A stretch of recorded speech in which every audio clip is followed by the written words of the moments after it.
way too much time together. It was before his kids were born.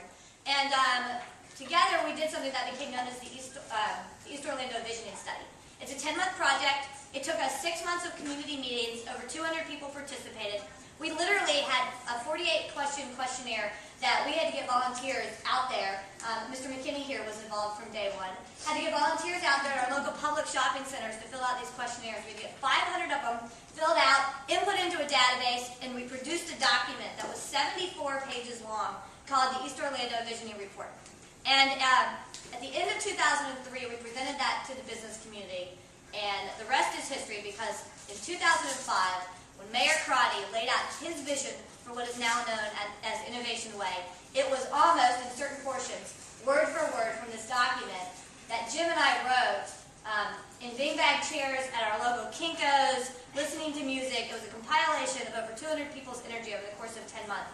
And the visioning study and the call out for Innovation Way literally said that we foresee the creation of a corridor spanning from the University of Central Florida on the north to the newly developed International Corporate Park and onto the Orlando International Airport. So you talk about people that were tickled pink, that here it was almost, 7 years ago that we did this very first. But Innovation Way, fundamentally, in my mind, is not about real estate. To me, it's about two things. It's about jobs, and it's about housing. So it's about where we work, and it's about where we live. So with that being said, I'm going to talk about, because there's a lot of confusion, I think, on Innovation Way. It's a road. I mean, Innovation Way is a road. There's a roadway that, for now, goes from Alafaya Trail in the south by Avalon Park down to 1,000 feet north of the Beachline Expressway. That eventually, hopefully in 4 or 5 months, connects to the Beachline. And that's called Innovation Way. So sometimes when we talk about Innovation Way, we think it's a road. Sometimes we talk about Innovation Way because there's an Innovation Way study area. You know, the county, Mayor Crotty announced in 2005 that we're going to have this great high-tech corridor from UCF down to the airport, including Lake Nona. And they did a study area, and the study area goes from the Beachline south. So sometimes when people say Innovation Way, and you'll hear this, some of the county people talk like this, they talk about Innovation Way as an area south of the Beachline. They studied it, they figured out, well, here's the homes we should put here, here's the jobs that we should put here.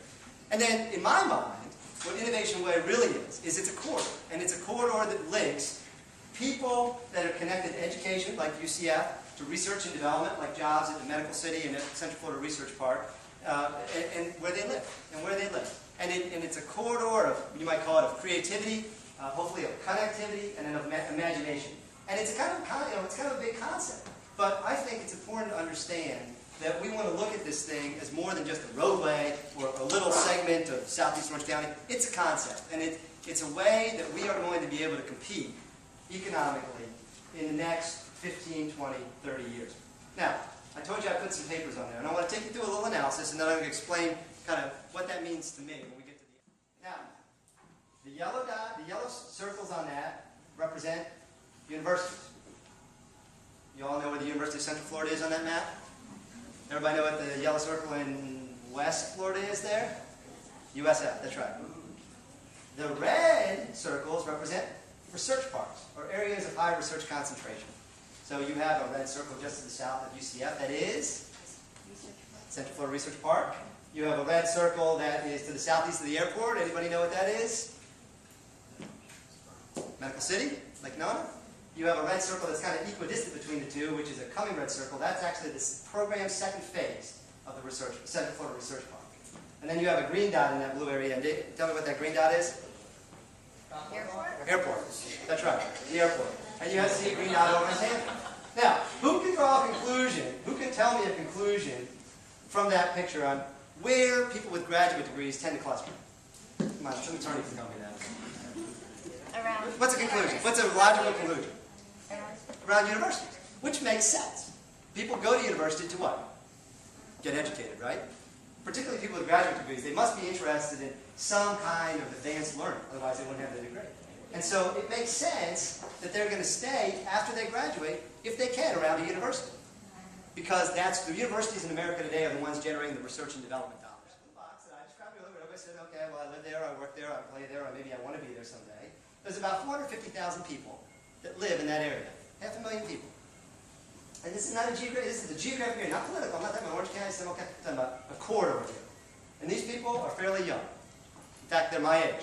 Jennifer said I was younger than her. I don't want to say how old Jennifer is, but that's my age. Actually, I am the median age, even though I look like twice the median age. Hardly thanks to age. That's a trend that you see around universities around the country. It has white-collar jobs. These are professional, technology, computer, math, science, life science jobs. One institute, that's life sciences right there. Look at the median household income, $61,000. That's about $5,000 higher than if you were to look at the Orlando metropolitan income. So you have a higher income level in this area relative to the rest of the area. Look at the number of people that have associate degrees or higher. This is an educated population. Okay? And then look at the graduate degrees, 10% of the population. So there's 450,000 people. How many people have graduate degrees in this area? 45%. That's right. That's right. Now, national phenomenon. My goal in putting this out was to show, relative to other areas, where you have the biggest concentration of vacant housing stock. These are houses that have been built, that are sitting there, that are empty. Now, I think what's fascinating about this is, before I did this slide, if you would ask me where most of the vacant housing stock would exist, I would tell you it would be on the fringes of growth. Because in my mind, since, let's call it 1998 or 2000, we built all sorts of houses in a kind of concentric circles coming out from downtown Orlando. I mean, if you think about where most of the houses were built, who sold them? Let me ask you this question. Does anybody know what development sold the most houses between 2000 and 2007? Avalon Park. That's where I live. And so if you would ask me, well, where are most of the vacant houses? I would think, well, they got to be where people just bought the home. Because a lot of them used exotic debt instruments. I mean, you guys know the story. You know what's going on nationally. You know, and we've got a major foreclosure crisis here. Now, I would think, all right, well, there would be some kind of pattern around downtown. It would all, you know, in these concentric circles, and it would get worse as you went out. Well, look at this. That's not the case with this map. This map is not telling that story. What this map is telling us is that in that blue area, where you had the most growth of any place in Orlando over the past, let's call it 7 or 8 years, do we have problems? Sure. But how is it relative to the rest of Orlando? It's held up pretty darn well. So, okay, so what conclusions can we draw from that? Well, here's the conclusion that I'm going to posit to you, and you can tell me if you like it or not.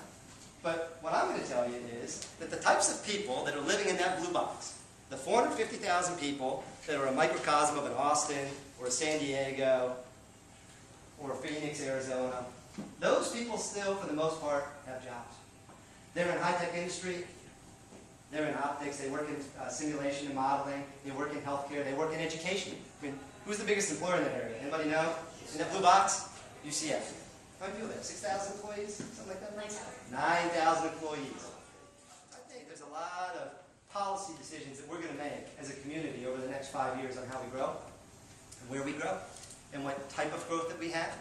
And I would say that as a community, we need to make sure we have this framework around us, where we know what we're doing. We are trying to attract jobs to this area. That is, I mean, the president was on TV last night, and I was watching some of the commentary this morning. Whether you agree with President Obama or you don't, the bottom line I heard everybody say was, we need jobs. Whether you're Republican or Democrat, liberal or conservative, it was all about, we need to generate jobs in my community. And so I'm telling you, in this community, we have a head start on everybody else. We have a major research university. It is not hard, it's not easy to get one of those. You just don't plop one of those in the middle of nowhere. I mean, if I was the east side of Polk County, but I think it's extremely, extremely beneficial to live and work in this area.